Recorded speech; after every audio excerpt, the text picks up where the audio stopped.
All right. Welcome to the podcast, Miss Alice, right? Yes. Can you introduce yourself?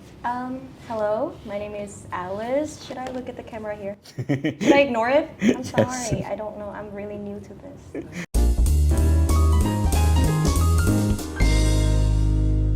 All right. So 8.5 in speaking. Very impressive score. What's the secret? I've got asked that question a lot of time, but I think that there's no like recipe for a success like that. I mean, it would be a little bit arrogant of me if I say it was a success. I think that a lot of people also have the same score as mine in terms of speaking. Some people even have higher score than I do, but I think that maybe like for me, I have just always been very in touch with English, so that is something that I'm lucky enough to have in me. So English has always been very like something that comes really natural to me. So I think I owe that to my parents who brought me up and gives me all of the chances I got in terms of education and like extra classes that I once had. So I don't think there's like a short answer that I can give you. I wish that I could give you like a secret to that, but I think just for me in my situation, it's just luck and also the effort obviously that I put into practicing my speaking skill. Was there any particular moments when you realized that you were good at English? Like you said that it came natural to you. So was there any moment, like eureka moment, when you suddenly realized that this language was meant for me? Back in my middle school days, I had always been a student who is really good at English, and I know that because my scores were really high, and then I went into high school and then college. English has always been something that I do not have to, be struggling with, unlike my friends. I mean, I have no problems with people who struggle with English. I have a lot of students who do, and I would love to help them. But, for me, in my case, I know that I have a knack for English since I was really small because of my score at school. And, back then I used to be like teacher's pet, which is something that I really, love to be called. I mean, I don't think that's an insult. I think that's something that people would tease me about, but that's also something that I was really proud of. So I don't think there's like an exact moment when I know, but it's just maybe that moment was when I was really young. Okay. You also talk about your English learning habits, which was partly cultivated by your parents. They encourage you to learn English, right? Yeah, Um, they did. so, what were those English learning habits that your parents cultivated into you? So honestly, my parents were not really, in touch with like the latest teaching methods because they're not teachers, and not all parents are teachers.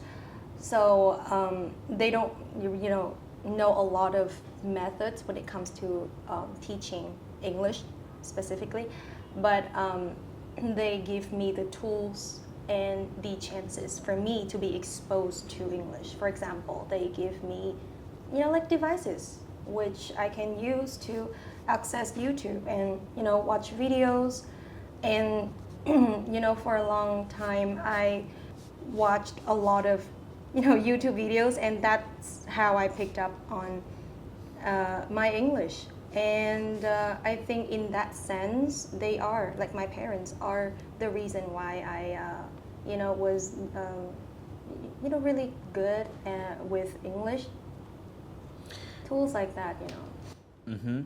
Do you think it's also a reason why English learners, let's say in the countryside, are at a disadvantage compared to those in the big cities. And what I mean by that is parents in metropolises assisting their children in learning, and not just English, but also skills in general. They may not know much about that thing, that particular skill, but they try their best to allow their children, let's say, to be exposed to that particular skill. In your case, English. Like you say, advantages of people, of parents who live in the urban areas, who have more, maybe the financial resources to assist their children in their language journey. Um, so that's like, I think that's very obvious, and it's not something that we need to argue about. But the thing is, for people, or more specifically students in remote areas, it's not like they don't ever have a chance to be exposed to English. I think nowadays, as we're living in the technological era, and there are a lot of places who are equipped with more technology than before, which is a good thing. So I think now people in the remote areas are having more chances than before when they try to expose themselves to a new language. It's not all, it's also about your motivation and maybe sometimes your luck. If you are able to have a good teacher who can inspire you, right? Yeah. Regardless of wherever you are, then you have more motivation to learn a new language. Who knows? All right.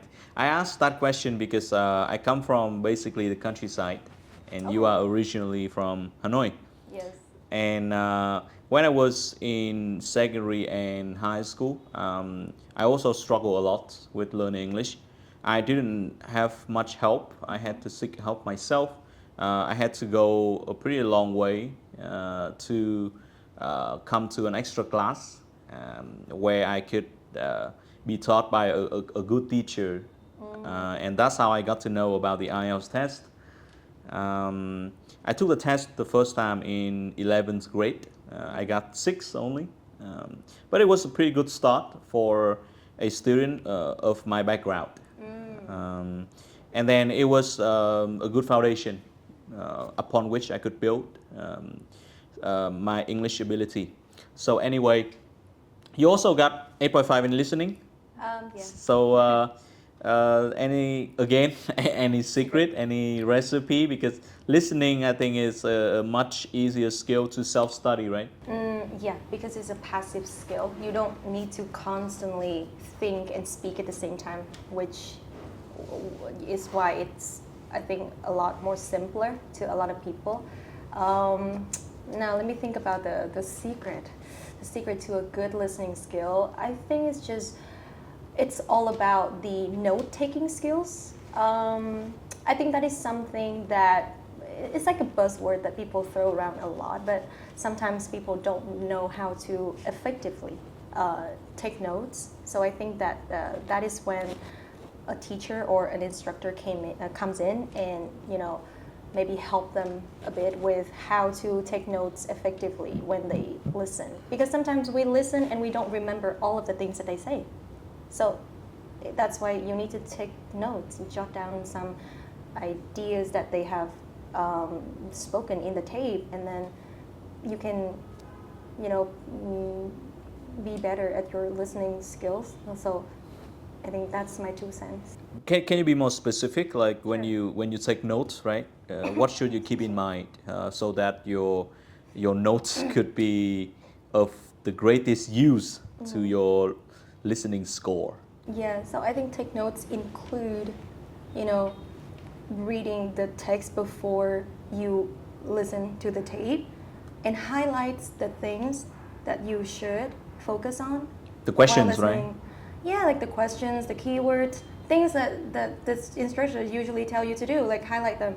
And also, when you listen, you also pay attention to those words and take notes of something that you think might be the answers. Because sometimes There can be traps in the IELTS test. Well, not maybe not just like in specifically an IELTS test, but in standardized tests in general, there are a lot of traps in which they put the answers in the tape before, like you hear the answer even before you hear the keywords.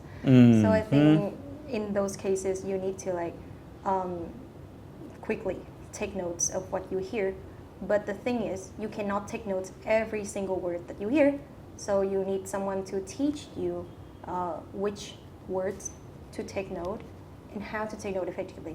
And also, the way that you organize your notes is also important.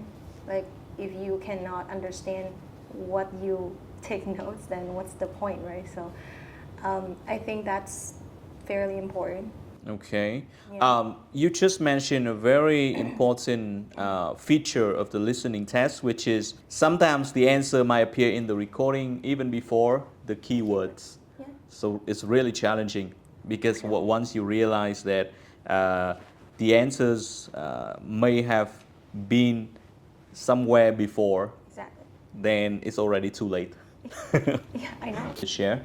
I mean, well, ideally, I think that a lot of people would agree with me on the fact that you need to expose yourself to that language that you want to learn in order to better yourself.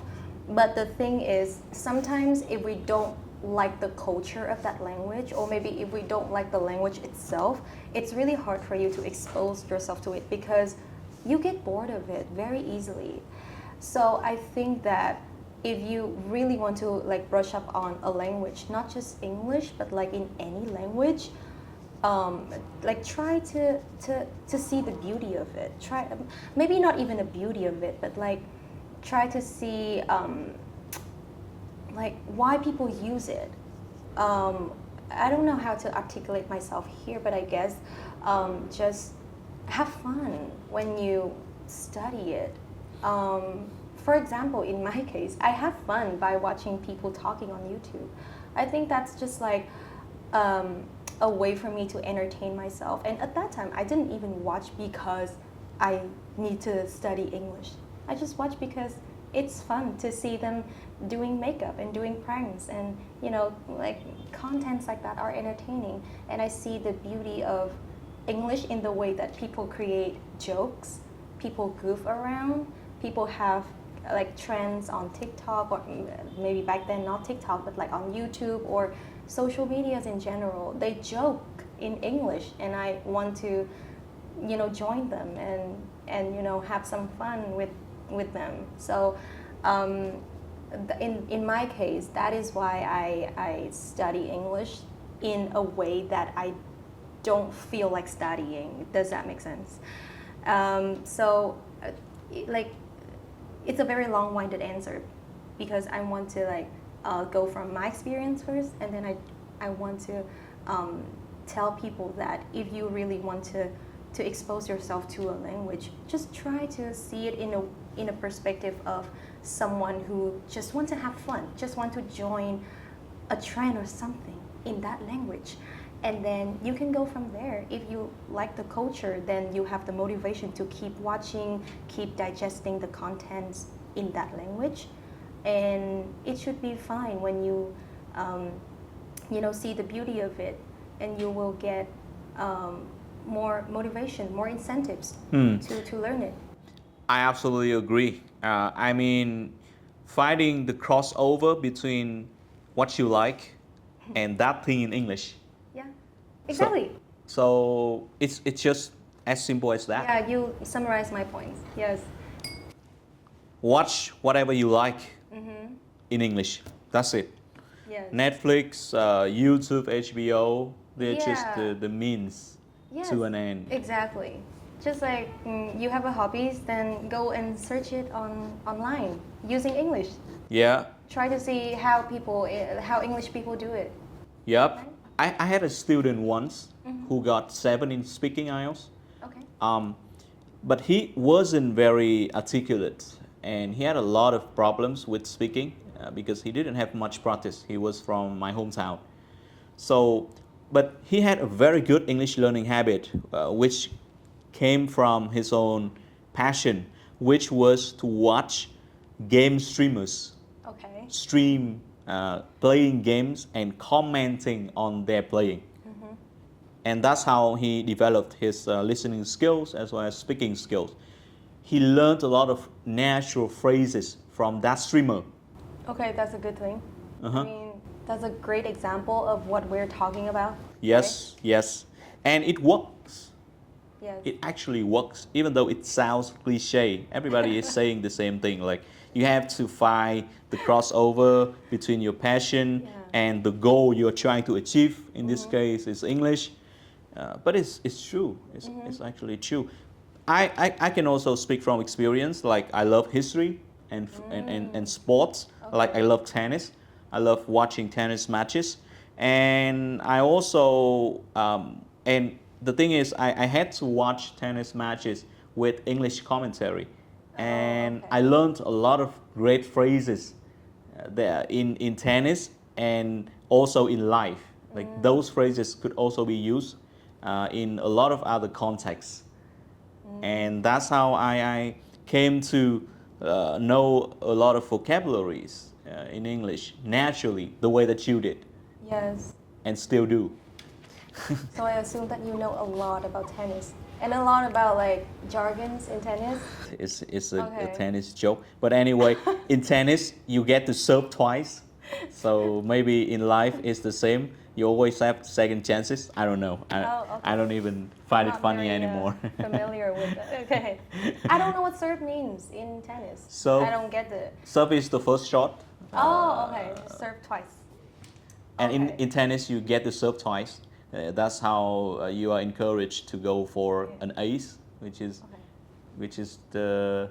the score you get when your serve isn't returned. Like, you have a good serve, like it Okay. gives you a score. The opponent cannot return the serve. Okay. I started In to get that it. in that case, it's an ace. All right. Okay. So you are an economic major, Yes. turn teacher, Yes. turn English teacher. Yes. So, how did it happen? You are pursuing a master degree in English teaching pedagogy or Yeah. methodology. Oh, how do you know? Just guesswork? Yeah. Yeah, I do. How is it? How is it going?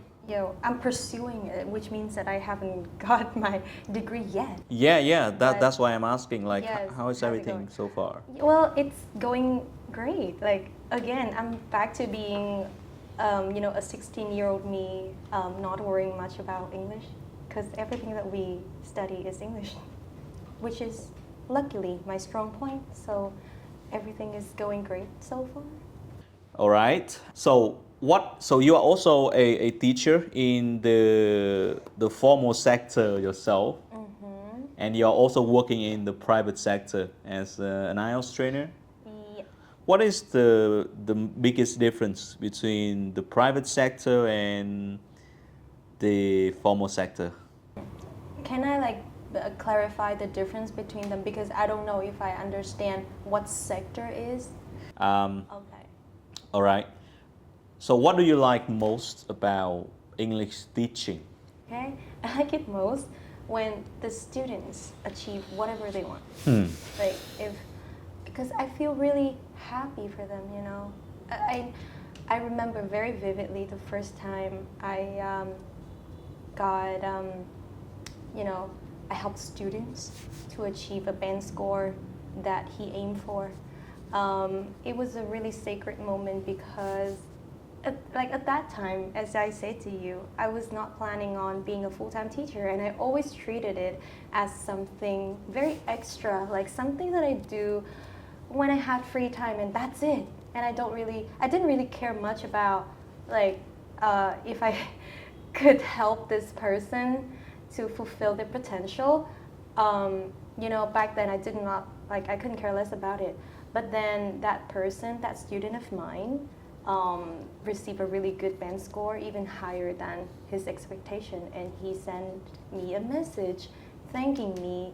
And for the first time, I felt like I'm very important to him, and I felt like, so my effort made a big impact on someone else's life, which I think is a beautiful thing.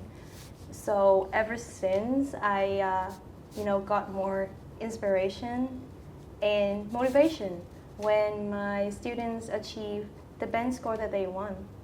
Or maybe not even like a band score for a test. Sometimes I do have adult learners who just want to learn for the sake of, being able to speak well. And when they like say that, oh, thank you, teacher, and you help me more confident or whatever, I felt really happy. And, I think that those are like the fuels that keep me going.